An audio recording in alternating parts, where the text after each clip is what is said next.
Ahora que tu esposa ha muerto, haz el duelo. Empaca tus maletas y no vuelvas nunca, exclamó mi yerno durante la cena, y mi hija simplemente sonrió y asintió.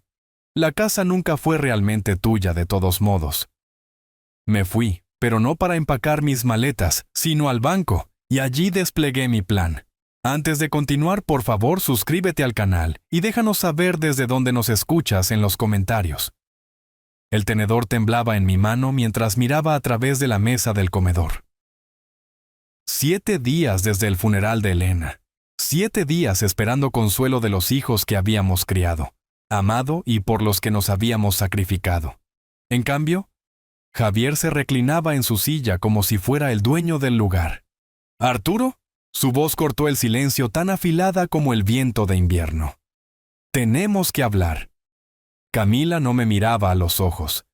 Mi hija, que solía subirse a mi regazo durante las tormentas, ahora jugueteaba con su anillo de bodas como si le quemara el dedo. El asado que había preparado se enfriaba entre nosotros. ¿Qué tienes en mente, hijo? La palabra se sentía extraña. Javier nunca había sido un hijo para mí, solo el hombre que había robado el corazón de mi niña hacía 12 años. Esta casa, señaló alrededor de nuestro comedor, la habitación donde Elena había organizado innumerables cenas familiares, donde Camila había soplado las velas de sus cumpleaños, donde los recuerdos vivían en cada rincón. Es demasiado grande para una sola persona. Mi pecho se apretó. He vivido aquí 23 años. Exacto. La sonrisa de Javier no tenía calidez. Es hora de un cambio. Camila y yo necesitamos espacio.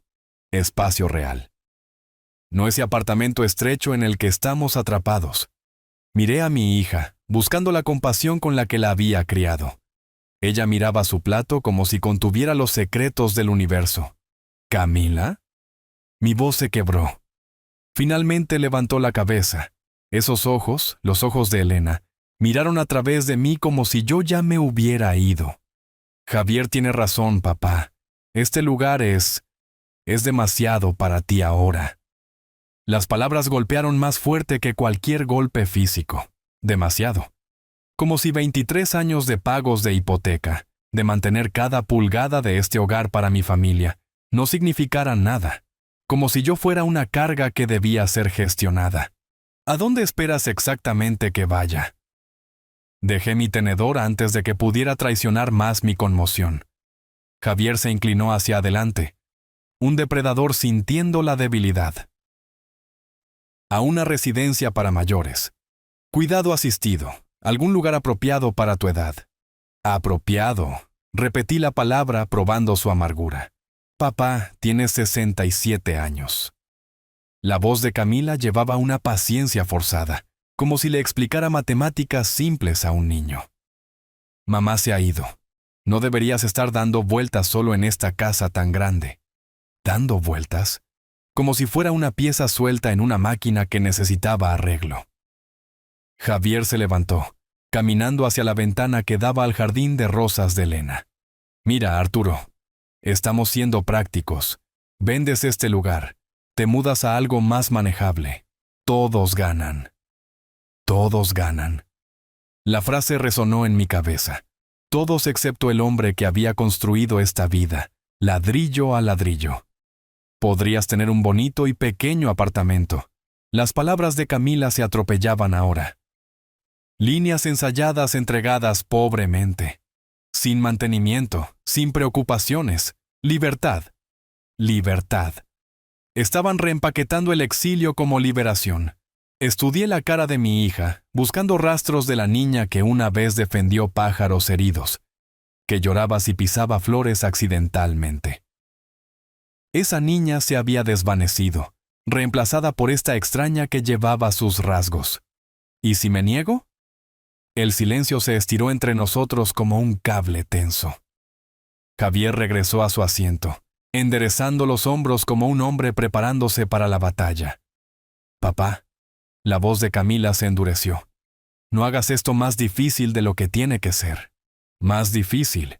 Como si mi apego al hogar que había compartido con mi esposa durante más de 2 décadas fuera mera terquedad.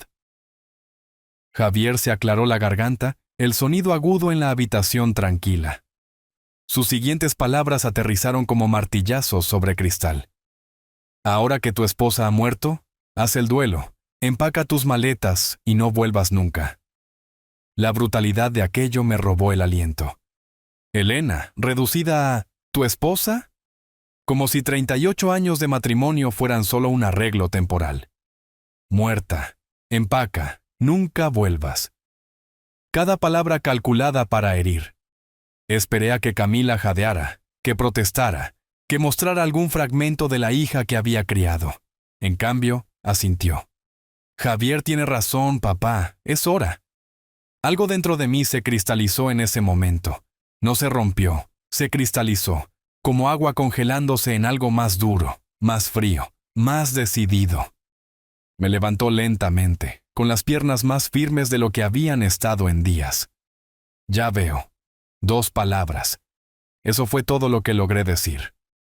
2 palabras que contenían 38 años de matrimonio, 23 años en esta casa, 67 años de vivir honorablemente, y 7 días de duelo que habían convertido en un arma contra mí. Caminé hacia el armario del pasillo y me puse mi chaqueta. Detrás de mí, la voz de Javier cargaba arrogancia como si fuera colonia. Elección inteligente, Arturo. Te ayudaremos a buscar lugares mañana. No respondí. No podía responder. La puerta se cerró detrás de mí con un suave clic que pareció resonar a través de mi pecho. El aire de la tarde mordía mi cara mientras estaba de pie en mi propio porche, mirando hacia atrás a las ventanas que brillaban cálidas y acogedoras. Mi casa, mi vida, mi familia. Antigua familia.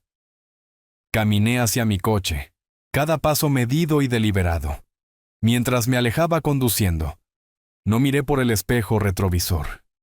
Había terminado de mirar hacia atrás. Algo nuevo estaba tomando forma en el espacio donde solía estar mi corazón. De vuelta en mi estudio, recogí los platos de la cena con precisión mecánica. Camila y Javier se habían ido hace 20 minutos, las puertas de su coche cerrándose de golpe como disparos en la tarde tranquila. Ahora el silencio presionaba contra las paredes de mi casa, nuestra casa, la de Elena y la mía. Me hundí en el sillón de cuero que había sido mi refugio durante 15 años. La foto de graduación en mi escritorio captó la luz de la lámpara. Camila a los 22 años, radiante con toga y birrete, sus brazos alrededor de Elena y de mí. $89,000. Eso es lo que me costó su educación.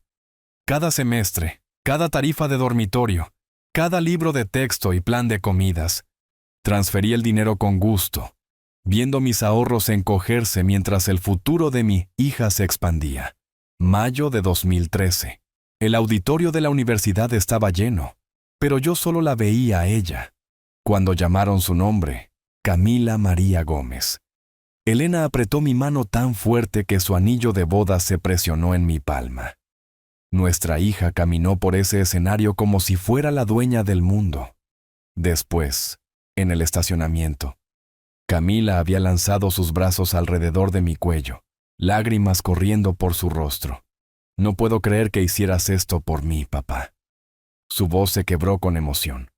$89,000. Miré los recibos que guardaste, me diste todo. Vales cada centavo, mi amor. Prometo que cuidaré de ti y de mamá cuando sean mayores. Lo juro por mi vida, papá. La familia cuida a la familia. La familia cuida a la familia. Las palabras resonaban ahora como una broma cruel. Alcancé la foto, trazando el rostro joven de Camila a través del cristal. 5 años después. Había necesitado otro rescate. $65,000 esta vez para el pago inicial de una casa. Ella y Javier no podían calificar para la hipoteca solos. ¿Demasiada deuda?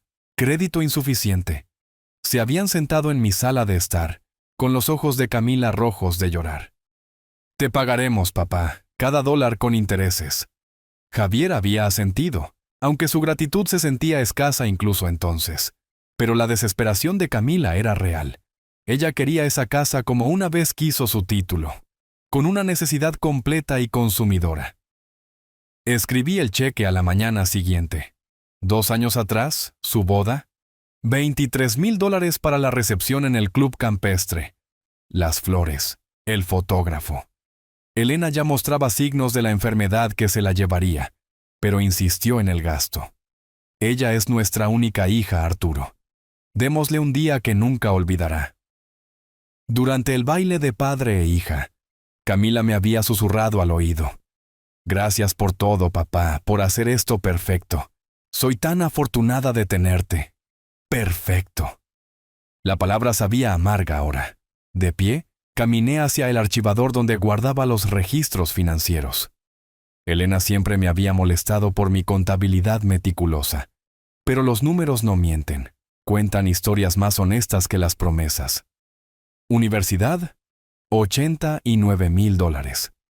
Pago inicial de la casa, $65,000. Boda, $23,000.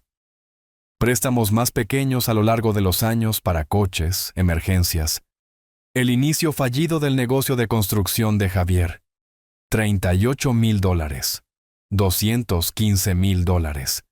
Casi 2/3 de los ahorros de mi vida vertidos en la felicidad de mi hija. Cada cheque escrito con amor. Cada transferencia hecha con orgullo. Un recuerdo lejano surgió. Camila a los 7 años, tambaleándose en su primera bicicleta en nuestro patio delantero. Sostuve el asiento firme, corriendo a su lado mientras encontraba su equilibrio.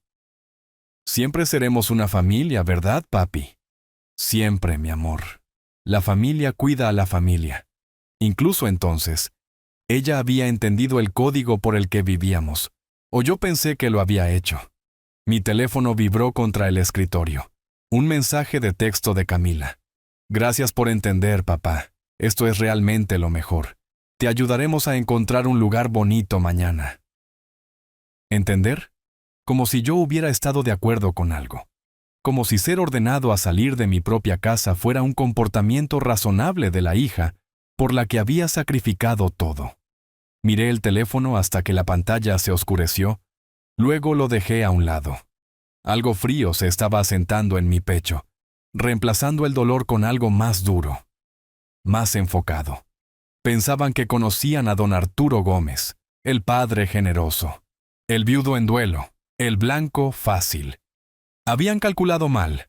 35 años en la banca me habían enseñado cosas sobre el dinero y el apalancamiento que ellos no podían imaginar. Abriendo mi computadora portátil, comencé a escribir. Hora de ver exactamente lo que mis inversiones habían comprado. El amanecer me encontró mirando al techo, la almohada de Elena todavía marcada a mi lado. Dormir había sido imposible. A las 7 de la mañana me había duchado, vestido con mi mejor traje azul marino, el que había usado para reuniones con clientes durante 23 años, y tomé una decisión.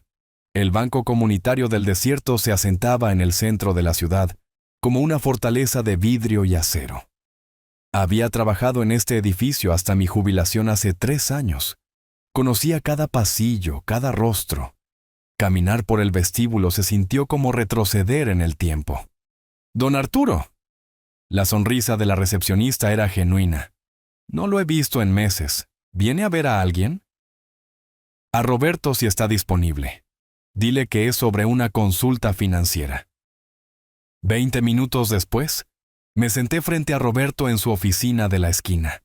El mismo escritorio de roble, las mismas fotos familiares, la misma organización meticulosa que recordaba. Roberto había sido mi colega durante 15 años, un hombre cuidadoso con ojo para el detalle. «¿Te ves bien, Arturo?» Sirvió café de una jarra térmica. Aunque lamenté escuchar sobre Elena, era una mujer encantadora. «Gracias». Acepté la taza sintiendo el peso familiar de los negocios en mis manos. Necesito entender mi exposición financiera en algunos préstamos que garanticé. La expresión de Roberto cambió a una alerta profesional. «Por supuesto. ¿Qué cuentas te preocupan?» «La hipoteca de mi hija y cualquier cosa relacionada con los negocios de mi yerno». Con los dedos bailando sobre su teclado, Roberto sacó archivos que hicieron que sus cejas se alzaran gradualmente. Bueno, dado que confirmaste la hipoteca original de Camila y la línea de crédito sobre el valor de la vivienda, ciertamente puedo discutir tu responsabilidad. ¿Línea de crédito sobre la vivienda? No sabía nada de eso. Los pagos de la hipoteca han sido irregulares durante 8 meses. Continuó Roberto, desplazándose por los datos. Actualmente tienen 60 días de retraso. Eso pone tu calificación crediticia en riesgo. 60 días. Mi pecho se apretó. ¿Qué hay de las cuentas comerciales de Javier? La pausa de Roberto me dijo todo antes de que hablara. El préstamo de equipo que garantizaste para servicios de construcción, Javier falló hace 4 meses. $78,000 en capital, más intereses y tarifas acumuladas. ¿$78,000? Dejé mi taza de café con cuidado. Arturo, ¿tengo que preguntar? ¿Estás al tanto de su situación financiera actual? Aparentemente no tan al tanto como debería. La línea de crédito sobre la vivienda se agotó hace 6 meses. $45,000 retirados contra la propiedad, combinado con los atrasos de la hipoteca y el incumplimiento del negocio de Javier. Roberto se inclinó hacia adelante. Tu exposición de responsabilidad es significativa, más de $120,000 si continúan incumpliendo. Los números golpearon como golpes físicos. No solo habían quemado el dinero que les había dado, sino que habían pedido prestado contra él, y tampoco habían pagado eso. ¡Hay más! La voz de Roberto bajó. Javier se declaró en bancarrota comercial hace 2 semanas. Lo protege de los acreedores, pero tus garantías permanecen activas. Hace 2 semanas, justo en el momento en que habían comenzado a planear su emboscada. Roberto, hipotéticamente hablando, si estas cuentas entraran en incumplimiento total, ¿qué pasaría con la propiedad? Procedimientos de ejecución hipotecaria dentro de 90 días.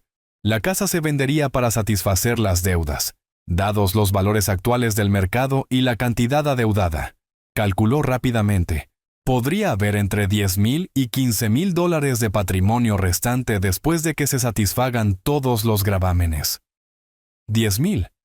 De una casa en la que había puesto $65,000 de pago inicial. Poniéndome de pie, estreché la mano de Roberto con la misma firmeza que había usado en 1000 reuniones de negocios. Agradezco tu franqueza. Esto me da la información que necesito para tomar algunas decisiones. ¿Arturo? La voz de Roberto me detuvo en la puerta. Si necesitas alguna documentación de estas cuentas para fines legales, puedo preparar un informe de responsabilidad completo. Eso sería muy útil. Gracias. Caminando hacia mi coche, mis pasos se sentían diferentes, decididos. El sol de la mañana era brillante y cálido, prometiendo un hermoso día en el desierto. Sentado detrás del volante, saqué mi teléfono y me desplacé por mis contactos hasta que encontré lo que estaba buscando. 3 años retirado, pero todavía recordaba qué abogados se especializaban en recuperación financiera y planificación patrimonial. Camila y Javier pensaron que habían acorralado a un anciano en duelo. En cambio, habían despertado algo mucho más peligroso. Un exanalista bancario que ahora entendía exactamente cuán precaria era realmente su posición. El sol de la tarde se inclinaba sobre mi escritorio mientras extendía los documentos que Roberto había preparado. 3 horas desde que salí del banco, y mi mente metódica de banquero finalmente estaba tomando el control. Había organizado los papeles cronológicamente, acuerdos de préstamo, historiales de pago, avisos de incumplimiento, creando una línea de tiempo del desastre financiero. Mi vieja calculadora estaba sentada junto a un bloc legal lleno de cifras. 35 años analizando riesgos crediticios me habían enseñado a leer entre líneas en los estados financieros. La historia que contaban estos documentos era peor de lo que había imaginado. El negocio de construcción de Javier había colapsado hace 6 meses. No gradualmente, sino catastróficamente. Un préstamo de equipo de $50,000 se convirtió en $78,000 con multas e intereses compuestos. Había usado tarjetas de crédito personales para mantener el negocio a flote, convirtiendo el dinero de la familia en fichas de juego. 4 tarjetas de crédito diferentes, $23,000 en deuda rotativa en todas ellas. Solo los pagos mínimos consumían el 40% de sus ingresos mensuales. Asumiendo que Javier encontrara trabajo estable, pero era la situación de la hipoteca lo que revelaba su verdadera desesperación. La casa de Camila, para la cual yo había proporcionado un pago inicial de $65,000, tenía 3 meses de retraso en los pagos. Los procedimientos de ejecución hipotecaria podrían comenzar en 60 días. Había más. Una línea de crédito con garantía hipotecaria que nunca supe que existía, agotada al máximo en $45,000. Habían pedido prestado contra la casa para cubrir las deudas comerciales de Javier, luego pidieron más prestado para cubrir el préstamo. Me recosté en mi silla, viendo las motas de polvo bailar en la luz del sol. Los números pintaban una imagen de personas ahogándose en deudas, tomando decisiones cada vez más desesperadas. La declaración de bancarrota de Javier hace 2 semanas lo protegía de los acreedores comerciales, pero mis garantías permanecían activas. Necesitaban mi casa, no la querían, la necesitaban.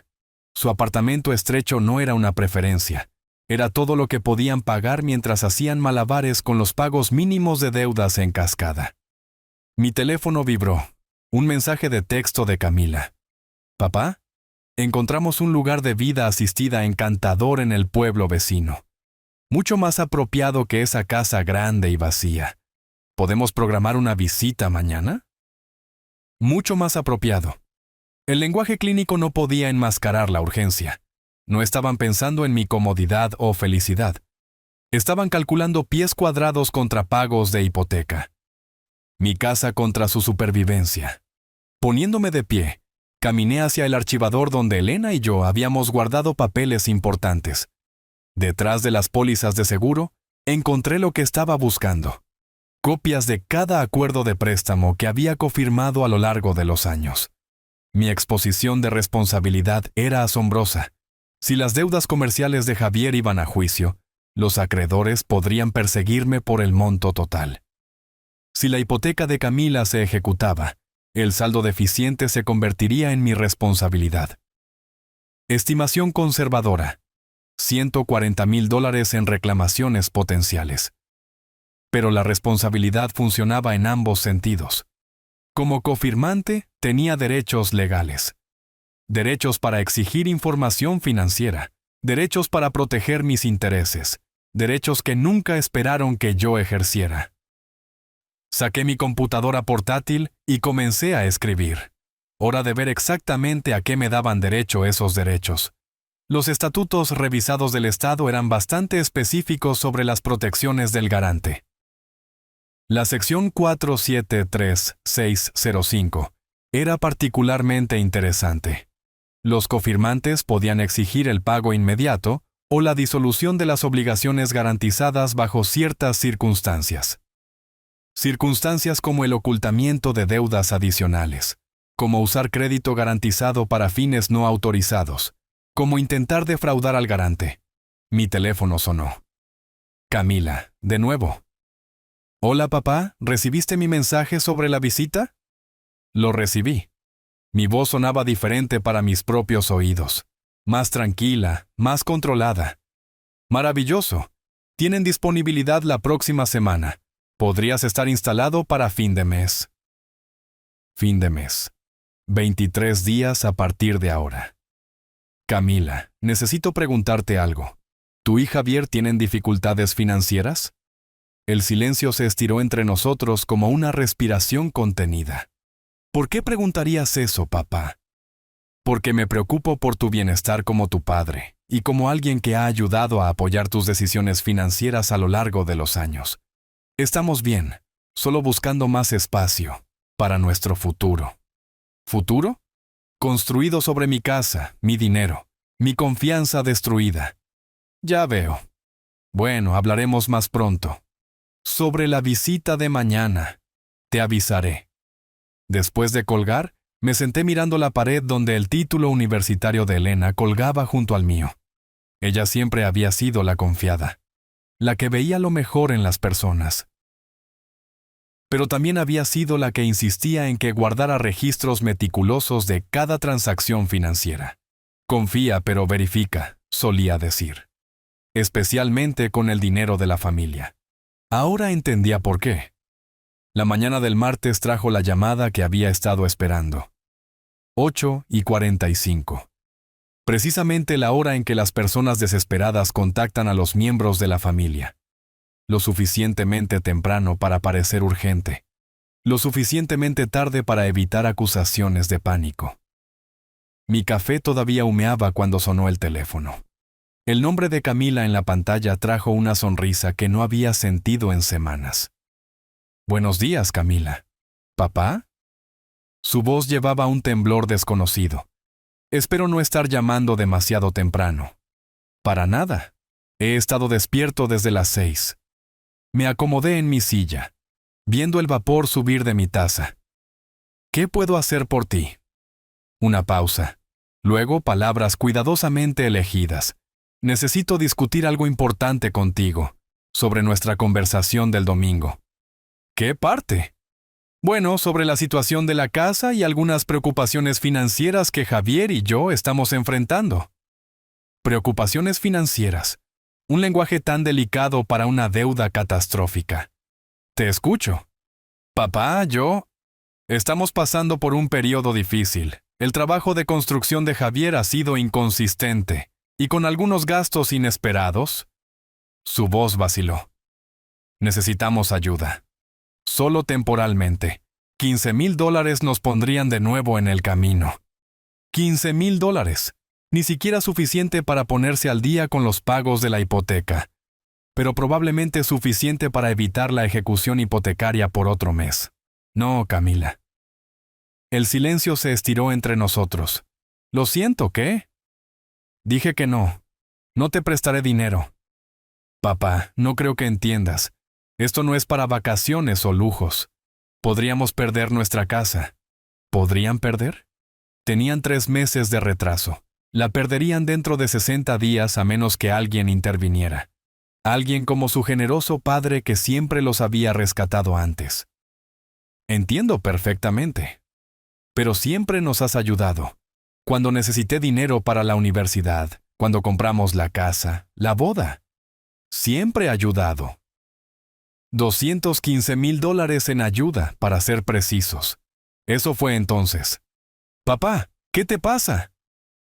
El pánico se deslizó en su voz.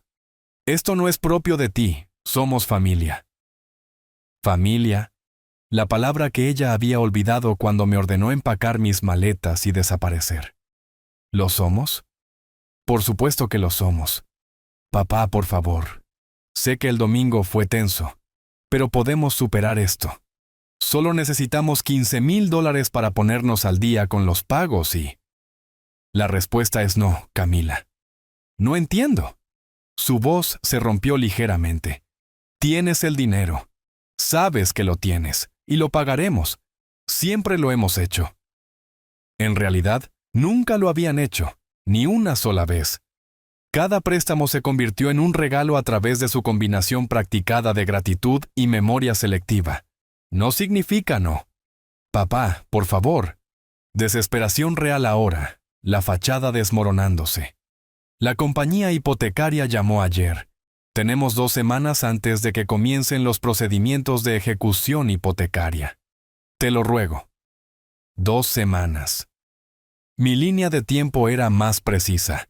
Tenían menos que eso antes de que la cláusula de aceleración entrara en vigor y el saldo total se hiciera exigible de inmediato. ¿Has considerado reducir tus gastos?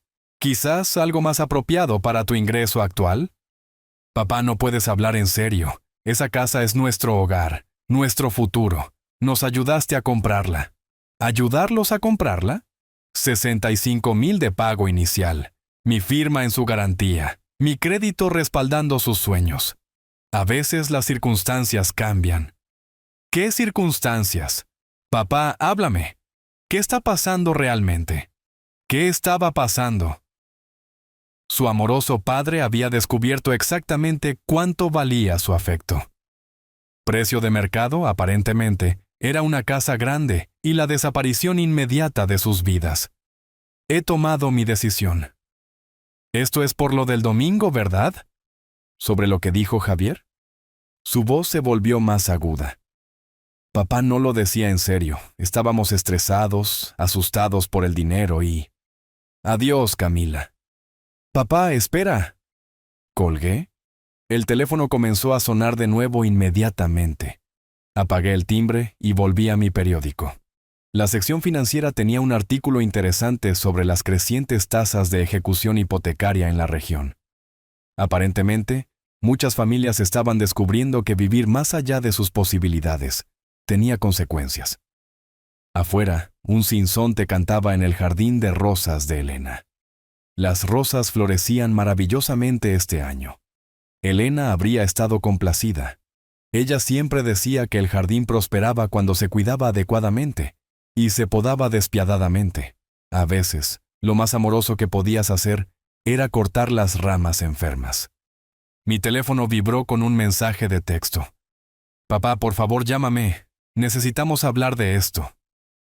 Borré el mensaje y me serví otra taza de café. Iba a ser un día hermoso. 2 días después de mi negativa comenzaron a llegar las notificaciones. Consultas de crédito en cuentas donde yo tenía responsabilidad como cofirmante. Como garante, el sistema me marcaba automáticamente cuando solicitaban préstamos de emergencia. 3 bancos diferentes, todos denegados en cuestión de horas. La tarde del miércoles me encontró estacionado frente al sitio de construcción de Javier, observando su desmoronamiento a través de mi parabrisas.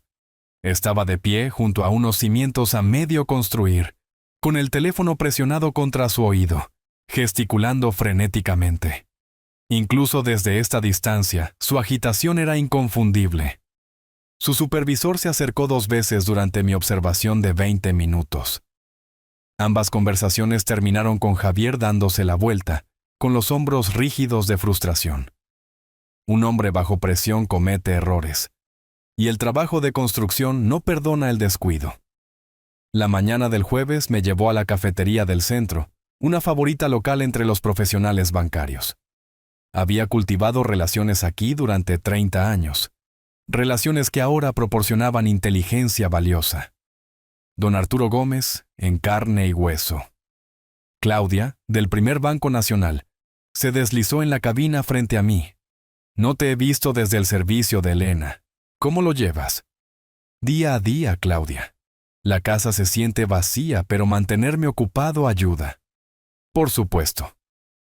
Removió su café con leche pensativamente. Hablando de mantenerse ocupado. Tuvimos una solicitud interesante ayer. Tu yerno, de hecho, Javier.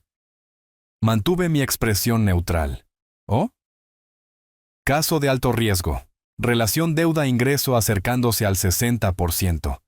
Bancarrota comercial reciente. Múltiples consultas por toda la ciudad. Claudia negó con la cabeza.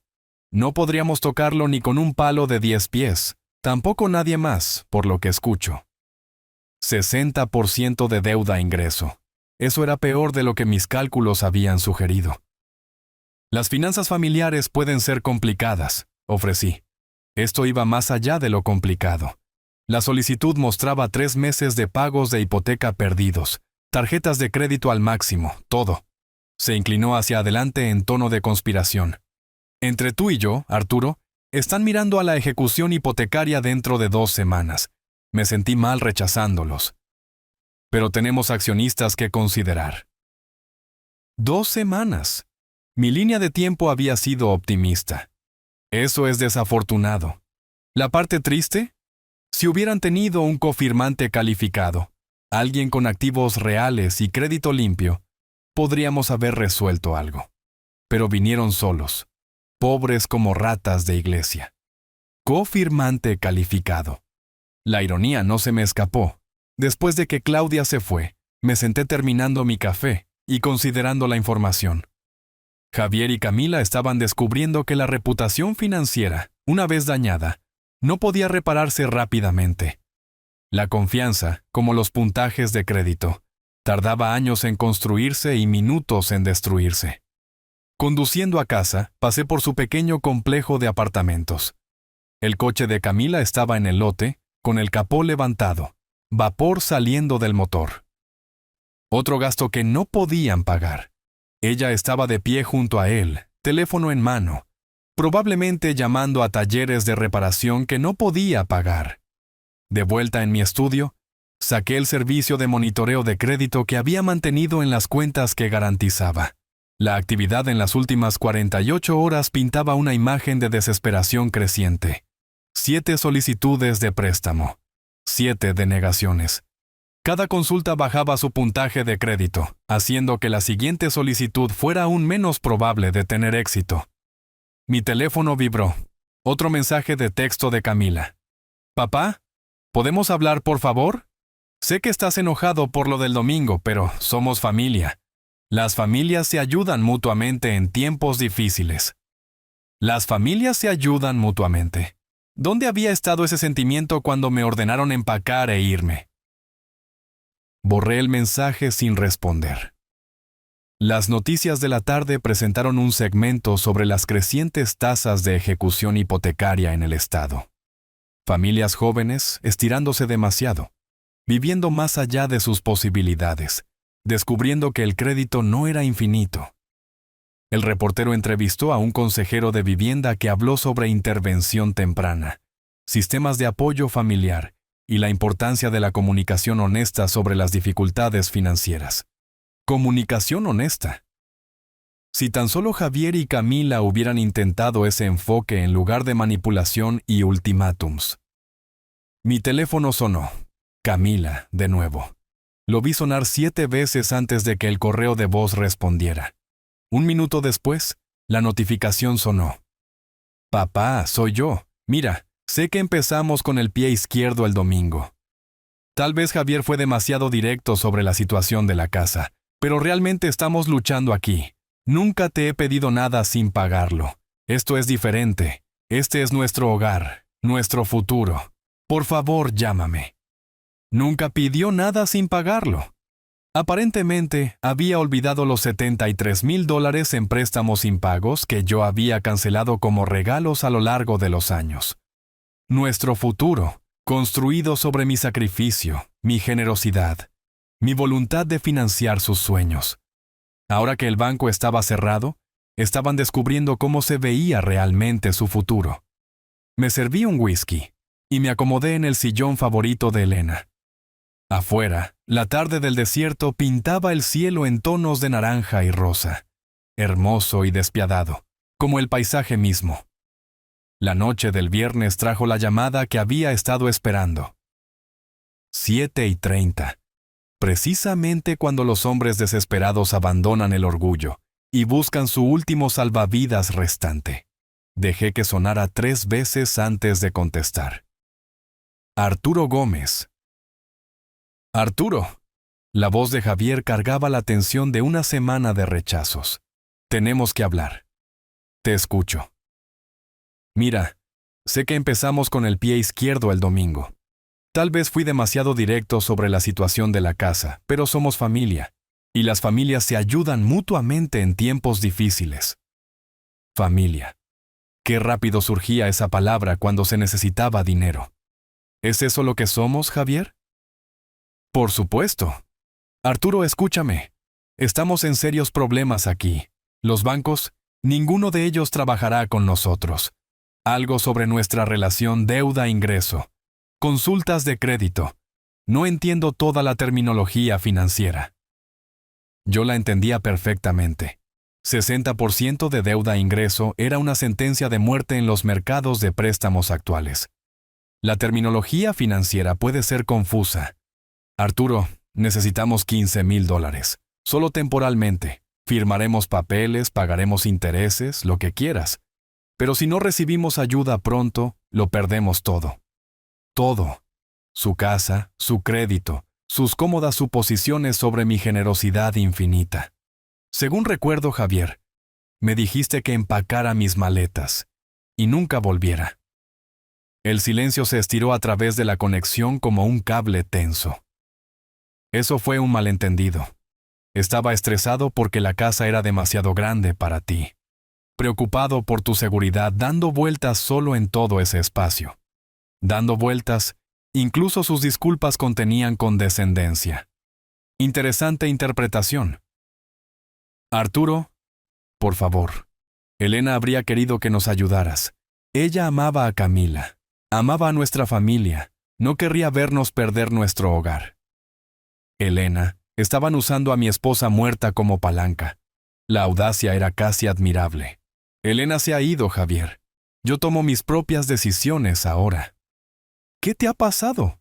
Su voz se volvió más aguda, la desesperación sangrando a través del control intentado. Este no es el Arturo que conozco.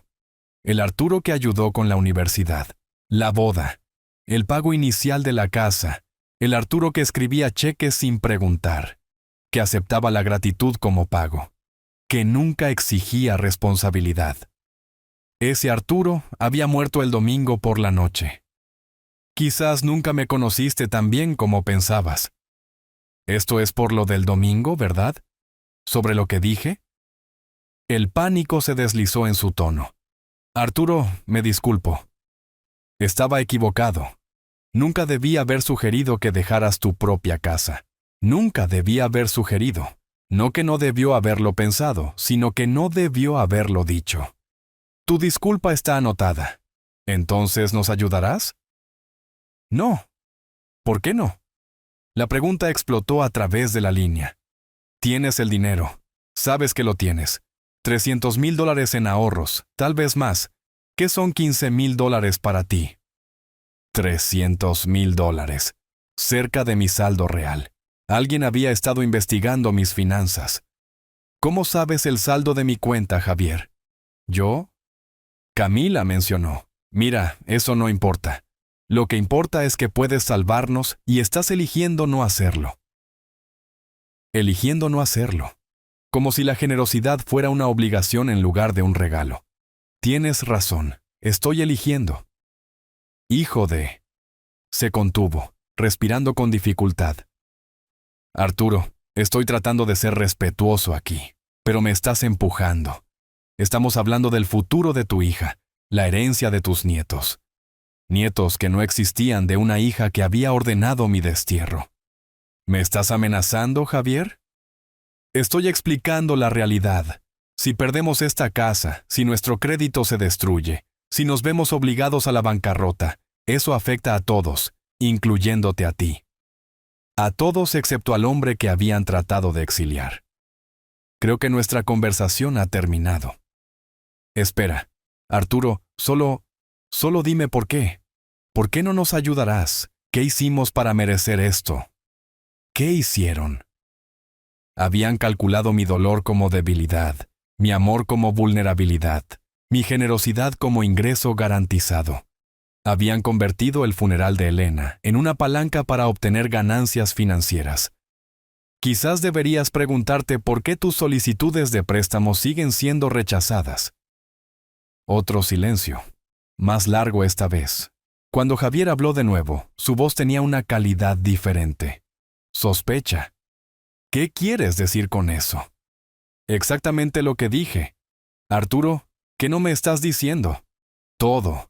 Mi red profesional, mis derechos de cofirmante, mi paciencia estratégica, mi comprensión detallada de su desesperación financiera. Buenas noches, Javier. Arturo, no te atrevas a colgarme.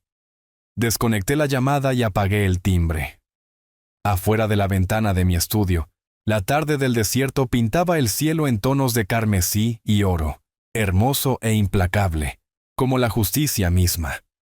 Mi teléfono vibró con un mensaje de texto. Javier, esto no ha terminado, viejo, ni por asomo.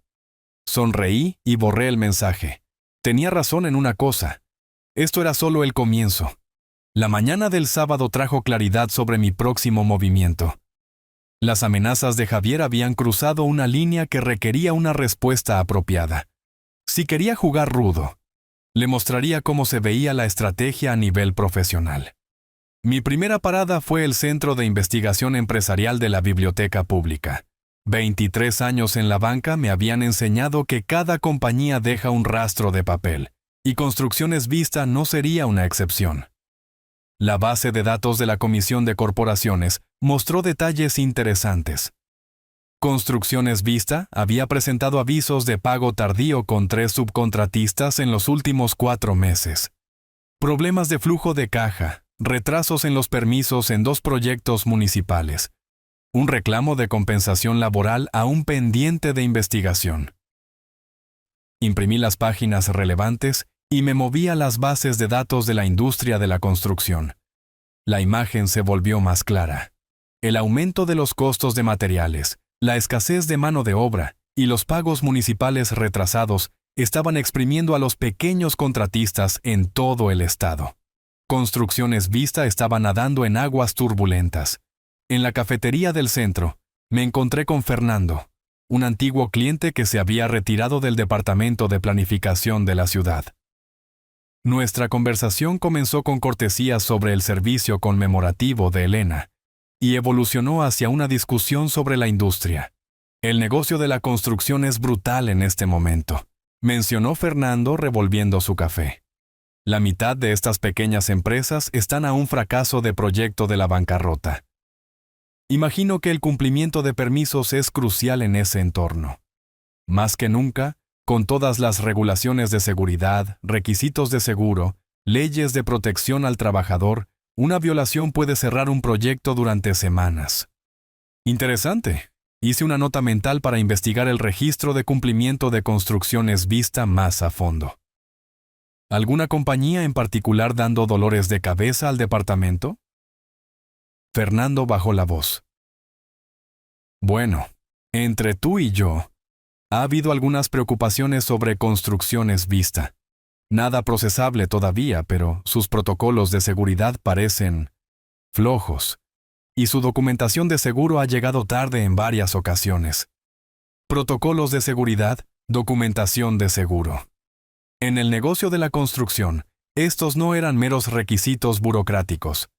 Eran la diferencia entre proyectos rentables y pesadillas regulatorias. De vuelta en casa, pasé la mañana del domingo cruzando registros públicos con informes de la industria. El estrés financiero de Construcciones Vista era más severo de lo que había evaluado inicialmente. Debían $67,000 a un proveedor de concreto, $42,000 a un subcontratista eléctrico, y habían perdido 3 pagos de primas de seguro. Pero el descubrimiento más interesante provino de la base de datos de la Oficina de Mejores Negocios. 2 quejas presentadas en el último mes, ambas con respecto a trabajo incompleto y disputas de pago. No lo suficiente para destruir una empresa, pero suficiente para plantear preguntas sobre la confiabilidad. Saqué mi vieja lista de contactos comerciales. La jubilación no había cortado todas las relaciones profesionales. Ricardo, en el grupo de seguros del suroeste, manejaba la compensación laboral para la mayoría de los contratistas del área. Patricia, en licencias municipales, había procesado solicitudes de permisos durante décadas. Ambos me debían favores de nuestros días bancarios. Para la tarde del domingo, había hecho consultas discretas con 3 agencias diferentes, no acusaciones. Simplemente preguntas preocupadas sobre el cumplimiento de la industria y la gestión de riesgos. Diligencia de vida profesional. El tipo que cualquier analista de negocios experimentado podría perseguir. Ricardo, estoy haciendo un trabajo de consultoría informal y Construcciones Vista surgió como un socio potencial. Le explicaba al ejecutivo de seguros. Su cobertura parece adecuada, pero quería verificar sus reclamos, historial y estado de pago. Arturo, entre nosotros, están sobre hielo delgado, 2 pagos atrasados, y estamos obligados a notificar a su compañía de fianzas, una prima perdida más, y su cobertura caduca. Caducidad de cobertura.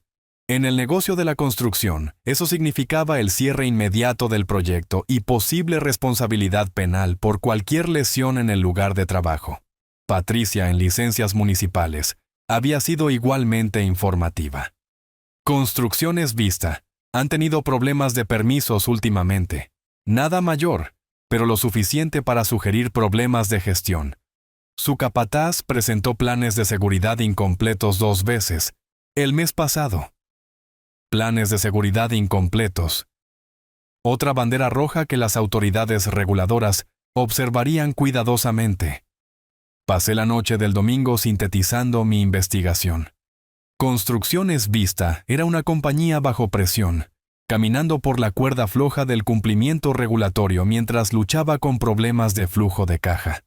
Necesitaban que cada proyecto funcionara sin problemas, que cada permiso se procesara sin demora, que cada inspección pasara limpiamente. Desafortunadamente para Javier, las empresas en posiciones precarias a menudo encontraban que los pequeños problemas se convertían en grandes desastres muy rápidamente, especialmente cuando esos problemas recibían la atención adecuada de las autoridades reguladoras. Preparé un correo electrónico simple para Fernando. Fernando, disfruté nuestra conversación de café ayer. Pensé que podrías encontrar interesantes estos informes de cumplimiento de la industria, particularmente la sección sobre violaciones del protocolo de seguridad, puramente informativo, por supuesto. Adjuntos estaban los registros públicos de Construcciones Vista, mostrando sus recientes retrasos en los permisos y problemas de documentación de seguridad. Nada confidencial, nada fabricado, simplemente información disponible públicamente organizada en un formato profesionalmente convincente. El correo electrónico llegaría a Fernando el lunes por la mañana. Él revisaría los materiales, probablemente los compartiría con sus antiguos colegas en planificación e inspección de seguridad. Intercambio normal de información entre profesionales preocupados por la seguridad pública. Dentro de una semana, Construcciones Vista se encontraría enfrentando el tipo de escrutinio regulatorio que podría cerrar proyectos y drenar las reservas de efectivo. Javier me había amenazado. Ahora aprendería cómo se veía el poder real. El lunes trajo las noticias que había estado esperando. La camioneta de Javier estaba en su entrada a las 3:15 de la tarde, 2 horas antes de su regreso habitual de Construcciones Vista. A través de mi espejo retrovisor, estacionado en el puesto de café de la esquina, lo vi sentarse inmóvil detrás del volante durante casi 10 minutos. Cuando finalmente emergió, sus hombros llevaban la caída derrotada de un hombre cuyo mundo acababa de colapsar. El escrutinio regulatorio que había orquestado había funcionado más rápido de lo esperado. Los problemas de permisos de Construcciones Vista habían escalado a un cierre completo del proyecto, forzando despidos inmediatos. Javier desapareció dentro de su pequeña casa. En minutos, voces alzadas se escucharon a través de las paredes delgadas y las ventanas abiertas. Incluso desde la calle, su agitación era inconfundible. Gestos bruscos visibles a través de la ventana delantera, pasos que hacían que toda la estructura pareciera vibrar de tensión. La mañana del martes llegó con el grito de Camila. Me había posicionado en el parque del vecindario, aparentemente leyendo el periódico de la mañana, mientras monitoreaba su casa desde una distancia discreta. El sonido cortó el aire del desierto como vidrio rompiéndose. Pura incredulidad angustiada. Javier finalmente había confesado. 78,000 en deuda comercial oculta. La declaración de bancarrota, la cascada de mentiras que había estado sosteniendo su estilo de vida durante meses. A través de la ventana de su cocina, podía ver la silueta de Camila gesticulando salvajemente, sus movimientos bruscos y desesperados. Javier permanecía rígido, con las manos extendidas en lo que parecía ser una explicación defensiva. Su crisis doméstica se desarrolló como una película muda, toda furia y traición, sin diálogo audible. Camila salió corriendo, con el teléfono presionado contra su oído. Su primera llamada duró 3 minutos, probablemente a su hermana en otro estado. La segunda fue más corta, más desesperada. Para la cuarta llamada, estaba caminando por la entrada, su voz resonando a través de la quietud de la mañana. «Mamá, sé que es temprano, pero necesitamos ayuda. Ayuda seria. Javier perdió su trabajo. Y no, hay más. Mucho más». Desapareció de nuevo adentro, solo para emerger 10 minutos después con otra llamada telefónica frenética. Este patrón continuó durante toda la mañana. un alcance desesperado a cualquiera que pudiera ofrecer salvación financiera. Para el mediodía, Javier había hecho 2 viajes a la licorería y uno a lo que parecía ser una casa de empeño, basado en las pequeñas cajas que llevaba de la casa. Vendiendo artículos personales, el movimiento clásico de desesperación de las personas que se ahogan en deudas. Me reubiqué en el estacionamiento de la biblioteca pública para el turno de la tarde, manteniendo el contacto visual, mientras parecía realizar mandados normales. Su crisis se estaba acelerando más allá de mis proyecciones optimistas. La amiga de Camila, Lucía, llegó alrededor de las 2 de la tarde, quedándose 1 hora. A través de la puerta principal abierta, podía escuchar fragmentos de conversación emocional, lágrimas, súplicas de consejo, el eco hueco de alguien descubriendo que su red de seguridad había desaparecido. Cuando Lucía se fue, su expresión llevaba la incómoda mezcla de simpatía y alivio que marca a alguien agradecido de no ser pedido dinero que no tiene. La noche trajo el verdadero colapso. La discusión de Javier y Camila se había trasladado a su porche delantero, voces alzadas más allá de cualquier pretensión de privacidad. De pie en mi propio jardín delantero, aparentemente regando las rosas de Elena, podía escuchar cada palabra amarga. «Nos llevaste a la bancarrota». La voz de Camila se quebró de agotamiento y furia. $78,000, Javier. ¿Cómo escondes $78,000? Estaba tratando de salvar el negocio. Todo lo que hice fue por nuestro futuro. ¿Nuestro futuro? ¿Qué futuro? Perdemos la casa en 6 días. 6 días, Javier. Tu padre podría ayudarnos si quisiera. Una llamada telefónica, una transferencia, y toda esta pesadilla desaparece. ¿Mi padre? La risa de Camila no tenía humor. Le ordenaste que empacara sus maletas y nunca volviera. ¿Crees que ha olvidado eso? La respuesta de Javier se perdió en el sonido de su puerta principal, cerrándose de golpe. Camila permaneció en el porche, sollozando en sus manos con la desesperación cruda de alguien cuyo mundo había implosionado en un solo día. Enrollé la manguera del jardín y me dirigí adentro. Satisfecho con la recopilación de inteligencia del día, mi estrategia estaba superando todas las expectativas. Su matrimonio, ya tenso por la presión financiera, se estaba desintegrando bajo el peso de la traición y la desesperanza. La fase 2 de mi plan estaba completa. Habían perdido sus ingresos, agotado su crédito, y ahora enfrentaban la destrucción de su relación más fundamental, la confianza entre esposo y esposa. Mañana traería la fase 3, pero esta noche me serviría un whisky y apreciaría la precisión elegante de ver a las personas cosechar exactamente lo que habían sembrado. La tarde del desierto pintaba el cielo de carmesí y oro. La justicia, al parecer, vestía los colores más hermosos. La noche del miércoles trajo a los visitantes que había estado esperando. A través de mi ventana delantera los vi acercarse, Camila agarrando el brazo de Javier para apoyarse. Ambos moviéndose con el arrastre derrotado de personas que se habían quedado sin opciones. El timbre sonó una vez, un sonido tentativo, casi de disculpa. Me tomé mi tiempo para responder, ajustando mi corbata, revisando mi apariencia en el espejo del pasillo. Al tratar con personas desesperadas, el tiempo y la presentación lo eran todo. ¡Papá! Los ojos de Camila estaban rojos de llorar. Gracias por vernos. Camila, Javier. Me hice a un lado permitiéndoles entrar, pero sin hacer gestos de bienvenida. Por favor, entren. Me siguieron a la sala de estar, donde tomé mi silla habitual. La silla de Elena permanecía vacía a mi lado, un recordatorio silencioso de lo que me habían costado.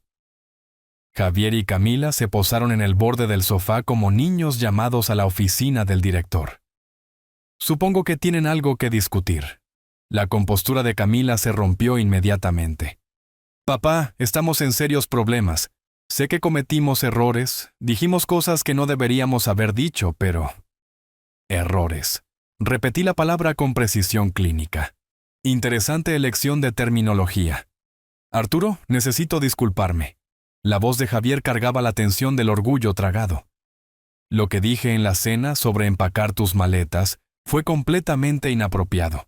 Estaba estresado por nuestra situación financiera y me desquité contigo. Nuestra situación financiera. Incluso en la disculpa, estaba reescribiendo la historia. Estabas estresado, reconocí. ¿Sobre qué, específicamente? La mandíbula de Javier se tensó.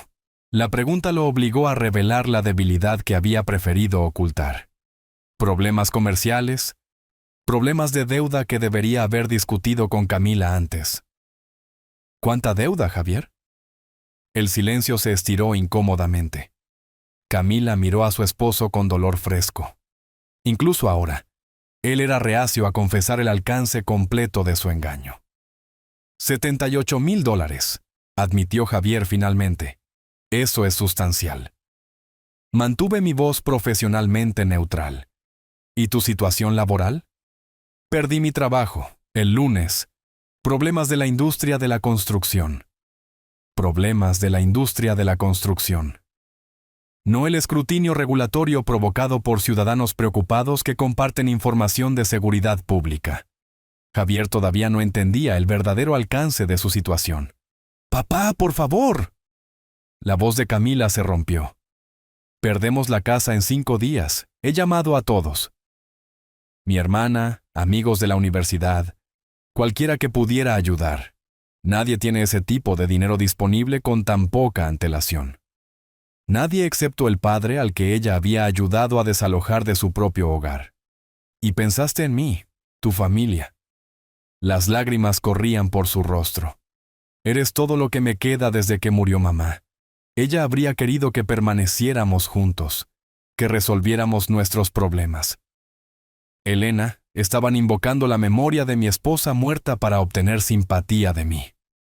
Tu madre valoraba la honestidad por encima de todo. Mantenía registros meticulosos. Insistía en la transparencia en todos los asuntos financieros. Camila se perdió la implicación, pero los ojos de Javier se entrecerraron ligeramente. Estaba empezando a sentir algo debajo de mis respuestas tranquilas. «Papá, sé que no he sido la hija perfecta, pero sigo siendo tu niña. Por favor, no me abandones cuando más te necesito». Tu niña. La misma niña que miraba en silencio mientras su esposo me ordenaba empacar mis pertenencias y desaparecer. ¿Qué me estás pidiendo específicamente que haga? Préstanos dinero, dijo Javier rápidamente. $40,000 cubrirían los atrasos de la hipoteca y nos darían un respiro para encontrar un nuevo empleo. $40,000. Una fracción de lo que realmente debían, pero suficiente para posponer su día de juicio. Esa es una suma sustancial. Te pagaremos, prometió Camila. Con intereses, los términos que quieras. Firmaremos documentos legales. Pondremos la casa como garantía. La casa para la que ya había proporcionado el pago inicial de la hipoteca que ya había garantizado. Ya veo. Me recosté en mi silla estudiando sus caras desesperadas. ¿Y si me niego? La pregunta colgó en el aire como humo. Los hombros de Camila temblaban con sollozos reprimidos. Javier miraba al suelo, el orgullo y la desesperación luchando en su expresión. «Entonces lo perdemos todo», susurró Camila. «Nuestro hogar, nuestro matrimonio, nuestro futuro». Nuestro futuro. Construido sobre mentiras, sostenido por el engaño, colapsando bajo el peso de consecuencias que nunca anticiparon. Me levanté lentamente, caminando hacia la ventana que daba al jardín de Elena. Las rosas florecían magníficamente este año. Ella siempre decía que la poda adecuada era esencial para un crecimiento saludable. Esta es una situación bastante difícil en la que se han metido. Detrás de mí, podía escuchar el llanto silencioso de Camila, la respiración laboriosa de Javier. Estaban esperando mi decisión, colgados de cada palabra, completamente dependientes de mi misericordia. Por primera vez en semanas, sentí la profunda satisfacción de la justicia perfecta. Antes de considerar su solicitud, dije, volviéndome desde la ventana, Creo que deberían entender exactamente cómo llegaron a este momento. Camila se secó los ojos, la confusión parpadeando a través de su rostro manchado de lágrimas. ¿Qué quieres decir? Quiero decir que muy poco de lo que les ha sucedido ha sido una coincidencia. Caminé hacia mi escritorio, abriendo el cajón central donde había guardado registros detallados de cada decisión estratégica. La expresión de Javier cambió de la derrota a la cautela, mientras sacaba una carpeta manila, gruesa con documentos. Déjenme mostrarles algo interesante. Extendí la línea de tiempo sobre la mesa de café entre nosotros. Lunes, 18 de marzo. Visité a mi antiguo colega Roberto en el Banco Comunitario del Desierto. La cara de Javier se puso pálida. ¿Hiciste qué? Como cofirmante de tus préstamos, tenía todo el derecho legal de revisar tu estado financiero. Roberto fue bastante exhaustivo en su evaluación. Saqué los informes de crédito impresos. $78,000 en deuda comercial. 3 meses de retraso en los pagos de la hipoteca. Tarjetas de crédito al máximo en el 60% de los límites disponibles. Camila miraba los documentos. Papá, no entiendo. Realicé un análisis de riesgo profesional de su situación. 23 años en la banca me enseñaron a reconocer cuándo los clientes estaban más allá de la salvación. Pasé a otra página. Tu relación deuda-ingreso se acercaba al 65%, estadísticamente imposible de sostener. Nos estabas analizando. La voz de Javier cargaba un horror creciente. Cuando Camila llamó solicitando $15,000, lo había estado esperando durante días. El momento era predecible, basado en sus calendarios de pago y proyecciones de flujo de caja. ¿Planeabas negarte?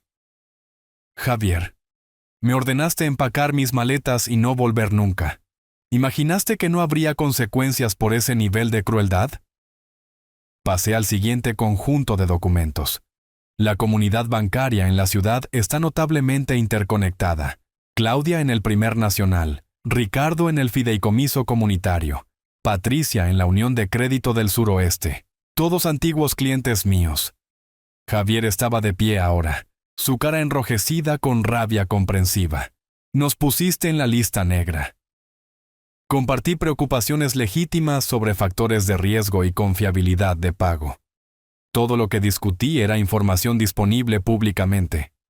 Destruiste nuestras solicitudes de crédito. Proporcioné información profesional a colegas que tomaban decisiones comerciales prudentes. Camila me miraba como si viera a un extraño. «Papá, ¿qué estás diciendo?» Estoy diciendo que Construcciones Vista ya era vulnerable antes de que yo compartiera preocupaciones de seguridad laboral con Fernando, en planificación de la ciudad. Su cumplimiento de permisos era cuestionable. Sus pagos de seguro llegaban tarde, sus protocolos de seguridad necesitaban revisión. Hiciste que me despidieran. Las palabras de Javier salieron como un susurro. Aseguré que las autoridades reguladoras tuvieran información completa sobre los riesgos potenciales para la seguridad pública. Los problemas posteriores de Construcciones Vista fueron completamente obra suya. Saqué el documento final. Mi línea de tiempo estratégica escrita a mano.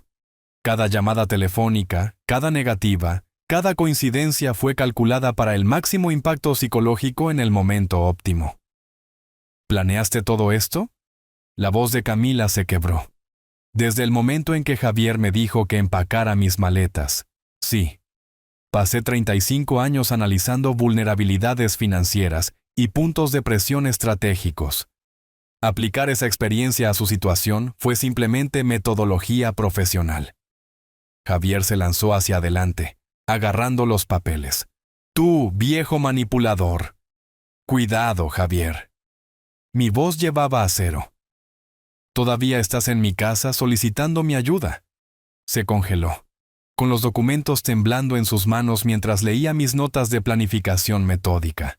Las fechas, las decisiones estratégicas, los contactos profesionales aprovechados, la eliminación sistemática de sus opciones. Destruiste nuestro matrimonio. La acusación de Camila colgó en el aire. Su matrimonio fue un daño colateral. El objetivo principal eran las consecuencias apropiadas para un comportamiento inaceptable. Somos tu familia. Los miembros de la familia no se ordenan mutuamente desaparecer después de 38 años de servicio y sacrificio. Redefinieron nuestra relación ese domingo por la noche. Camila colapsó de nuevo en el sofá, abrumada por el alcance de la traición. ¿Cómo pudiste hacerle esto a tu propia hija? ¿Cómo pudiste permanecer en silencio mientras tu esposo me ordenaba abandonar mi propio hogar? Javier arrojó los papeles al otro lado de la habitación, esparciendo mi cuidadosa documentación. Eres un monstruo. Soy un profesional que aplicó el pensamiento sistemático a un problema personal. Amenazaste a alguien que pensaste que estaba indefenso. Descubriste lo contrario. La habitación quedó en silencio excepto por el llanto silencioso de Camila. Estaban procesando la magnitud de ser completamente superados por alguien a quien habían subestimado. Ahora, dije, volviendo a mi silla con la tranquila autoridad de la victoria completa. ¿Discutimos los términos bajo los cuales podría considerar ayudarlos? Javier recogió los papeles dispersos con manos temblorosas, su rostro enrojecido de rabia y humillación. Camila permaneció colapsada en el sofá, procesando la magnitud de la obra maestra estratégica de su padre. Estos son mis términos, dije, regresando a mi silla con la tranquila autoridad de la victoria completa. Querían discutir asistencia. Discutámoslo adecuadamente. ¿Términos? La voz de Camila era apenas un susurro. Me ordenaron empacar mis maletas y desaparecer. Ahora necesitan mi ayuda para sobrevivir. Eso requiere reconocer algunas realidades fundamentales sobre nuestra relación en el futuro. Javier levantó la vista de los documentos, el odio ardiendo en sus ojos, pero templado por la necesidad desesperada. ¿Qué quieres? Primero, una disculpa por escrito. Reconocimiento público de que su trato hacia mí fue inapropiado y cruel. La enviarán al boletín del vecindario y la publicarán en las redes sociales. ¿Quieres que nos humillemos públicamente? Quiero que corrijan el registro sobre mi carácter y valor. Sus vecinos los vieron faltarle el respeto a un viudo en duelo. Deberían saber que reconocieron que ese comportamiento fue inaceptable. Camila asintió lentamente. Está bien, escribiremos una disculpa. Segundo, me tratarán con el respeto y la cortesía apropiados para el patriarca de la familia. No más comentarios despectivos. No más presunciones financieras, no más órdenes sobre mis arreglos de vivienda.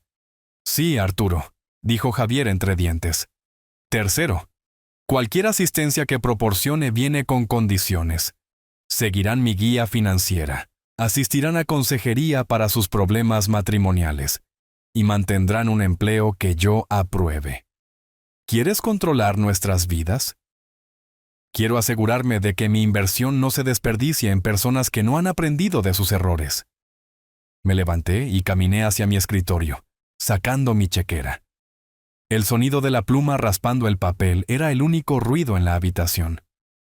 Estoy preparado para proporcionar $25,000, suficiente para evitar la ejecución hipotecaria y darles un respiro para reconstruir sus vidas adecuadamente.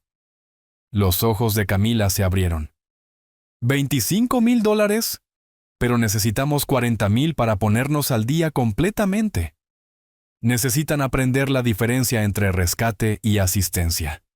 No estoy restaurando su estilo de vida anterior. Estoy previniendo el colapso total mientras construyen algo más sostenible. Arranqué el cheque y lo dejé en la mesa de café. Esto viene con informes de progreso mensuales, transparencia financiera, asistencia a consejería matrimonial, verificación de empleo, comunicación respetuosa. Javier miraba el cheque como si fuera tanto salvación como veneno. ¿Y si rechazamos estos términos? Entonces salen de mi casa y resuelven sus problemas sin mi participación. El silencio se estiró durante casi un minuto. Estaban calculando sus opciones, sopesando el orgullo contra la supervivencia, la dignidad contra la necesidad. Aceptamos, dijo Camila finalmente. Todo. La mandíbula de Javier trabajaba como si estuviera masticando vidrio, pero asintió. Sí, aceptamos tus términos. ¡Excelente! Recogí el cheque y lo sostuve justo fuera de su alcance. Tendrán esto mañana, después de que hayan escrito y enviado la disculpa pública. Consideren esta noche su oportunidad para reflexionar sobre cuán dramáticamente han cambiado sus circunstancias.